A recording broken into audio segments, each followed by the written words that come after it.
George Mason University.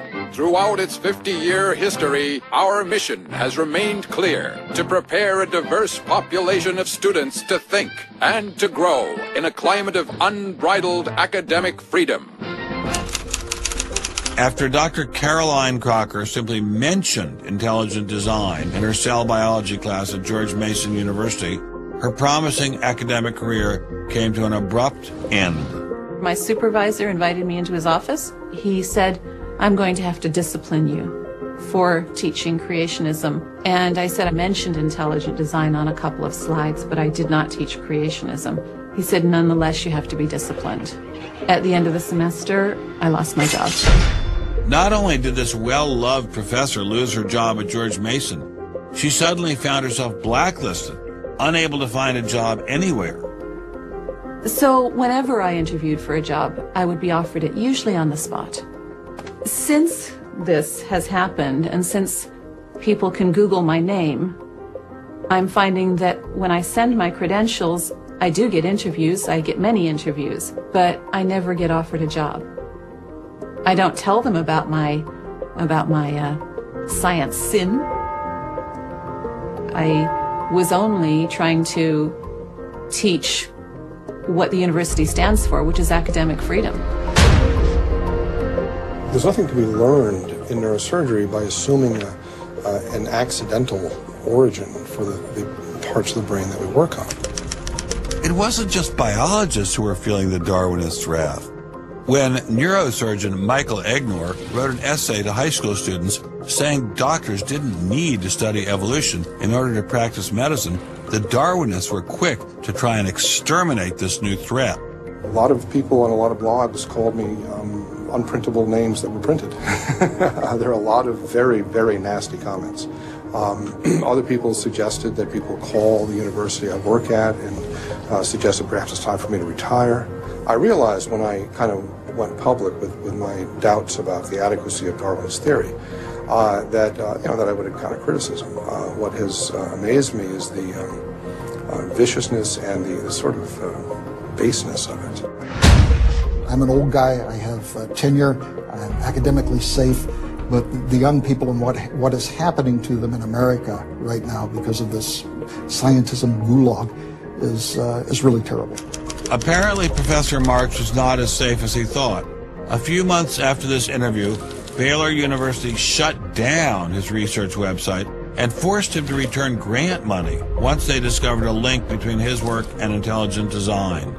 In order to attract grants, you have to market yourself. So you put up sites and call yourself labs and groups and things like that in order to get visibility.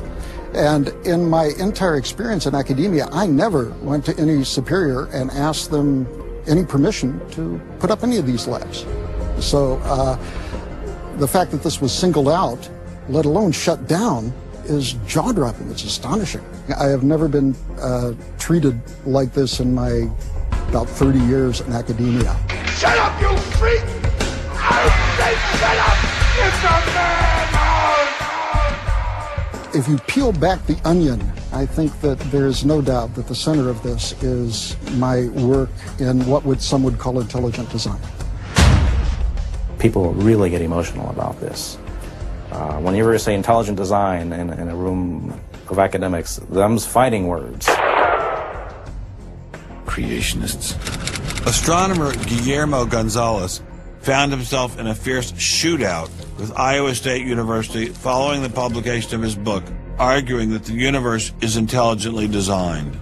Despite a stellar research record that has led to the discovery of several planets, his application for tenure was denied, putting his career in jeopardy. I worried about my tenure a little bit in 2005 when the petition was being circulated because I viewed that as a strategy of Hector Avalos and his associates to try to poison the atmosphere on campus against me because he knew I wasn't tenured yet and I was very vulnerable.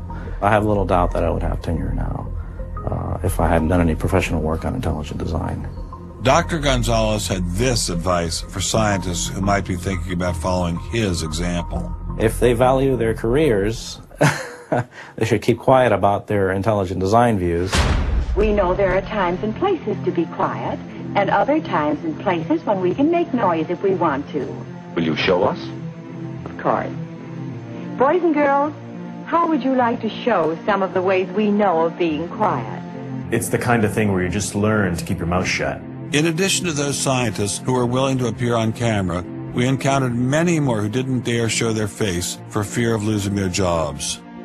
You use an intelligent design perspective to get the research done, but you're not allowed to talk about it in public. And so there is definitely incentive, if you think about it, for people to remain within the mainstream. You know, what's he up to? What is he thinking? Is he one of them? That kind of thing. If I write intelligent design, they hear creationism. They hear religious right. They hear theocracy. So it appears Mr. Shermer, the self-styled skeptic, was wrong on this one. Intelligent design was being suppressed in a systematic and ruthless fashion.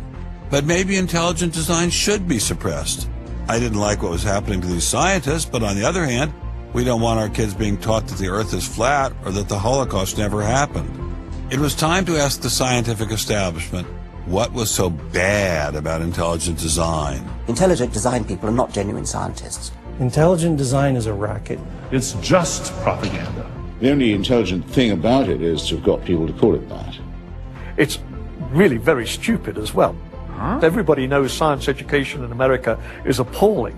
What we don't need at this time is intelligent design in the classrooms. To present intelligent design stunts their educational growth. It stunts their intellectual growth. But what I don't understand is how these animals could have been on Earth millions of years before man.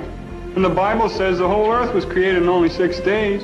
It wasn't just the educational aspects of intelligent design that had scientists concerned. Many suspected the movement masked a much larger agenda. Intelligent design is a set of excuses to squeeze creationism into the classrooms. Get intelligent design in the schools today, and we can have school prayers tomorrow. Any other complaints? Can you imagine anything more boring? The boredom attached to ID is supreme. It is so boring that I can't even bother to think about it much anymore. It's just utterly boring. Love is in the air, everywhere I look around.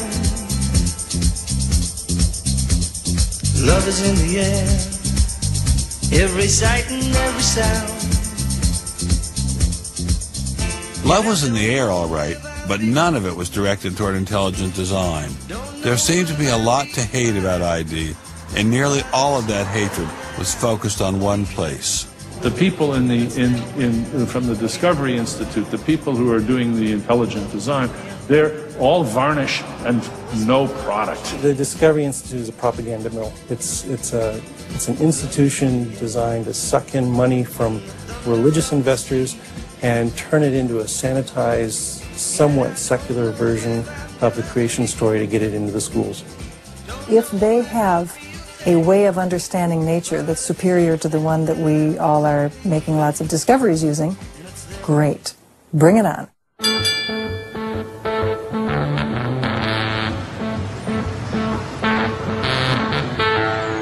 are really, really lost. I think it's on 3rd. I think it's on 3rd. I think it's down there. I have no idea where this place is.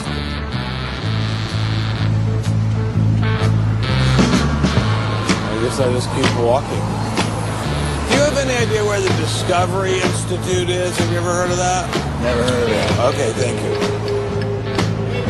How are you, sir? Good. Do you have any idea where the Discovery Institute is? Discovery Institute, not a clue. Discovery Institute. Thank you. It's very kind to get off. Welcome to Seattle. Thank you, sir. It's got to be this whole building. Yes, where is the Discovery Institute, please? Discovery Institute on the 8th floor, Suite 808. Okay. Very good. Aha!